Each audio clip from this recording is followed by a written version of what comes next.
මං හිතන්නේ වල නිදාගෙනද කොහෙද ඉන්නේ මම මේ ගණන් කියලා දෙනකොට. එක්ක කොහේ හරි සිහිය වෙන ලෝකයට ගිහිල්ලා මේ ලෝකෙට එනවා වගේ එකක් මට හිතෙන්නේ. හරි පොඩක් කමන්නේ. ළමයිනේ. හරි මේ බලන්නම මෙතන p බෙදීම 2 දන q සමාන 3 බෙදීම 8නේ එන්නේ.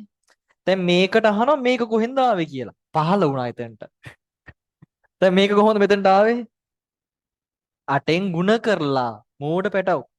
8ෙන් ಗುಣ කරාම දැන් p බෙදීම 2 8ෙන් ಗುಣ කරාම කීයද? p බෙදීම 2 8ෙන් මේ p බෙදීම 2 ගුණ කිරීම 8 කීයද? 2ට 8 කැපිලා 4යි p. මේන් 4යි p එනවා. මේ දැන් 8ෙන් ගුණ කරාම 8යි q වෙනවා. දැන් 3 බෙදීම 8ෙන් ගුණ කරාම 3 එනවා. ඊගාවට අහන මෙතන ඇයි මේක දෙකෙන් ගුණ කරේ කියලා. හරිද? ඇයි දෙකෙන් ගුණ කරේ? අපිට හිතුණා නිකන් එහෙම නිකන් හිතුණා දෙකෙන් ගුණ කරා. මෝඩ පැටව. මෙතන දැන් මේ දෙන්නගේ සංගුණක සමාන කරන්න මේ හදන්නේ. ඕ ලෙවල් කරලා නෙමෙයිද කොහෙද ඇවිල්ලා තියෙන්නේ?